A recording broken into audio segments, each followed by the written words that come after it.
Hello, good day. I'm Bencito Florence Kyle from BSC2-1. Today we are engaged to gather fingerprints, which is the rolled and plain impressions. So ayun, nandito po tayo sa bahay namin and papakita ko po sa inyo yung mga gagamitin nating materials sa pagkuha po ng fingerprint.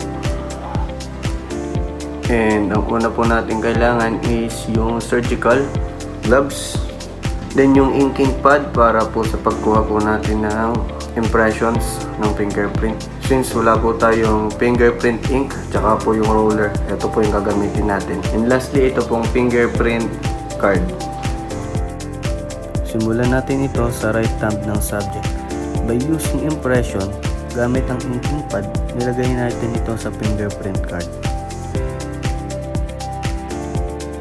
Isinagawa pa din natin ang rolled impression sa lahat ng mga sumunod na daliri.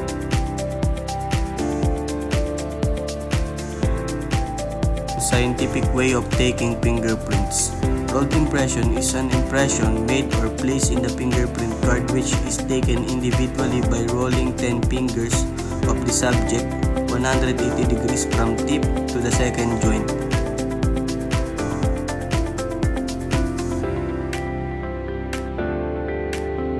Ginamit natin ang rolled impression para malaman natin yung kabuuang pattern ng mga daliri ng subject.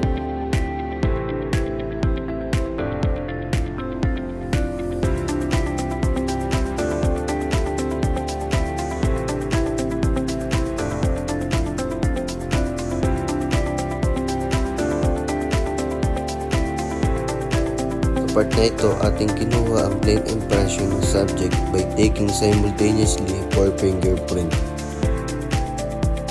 Plain impression is an impression made simultaneously that serves as reference impression.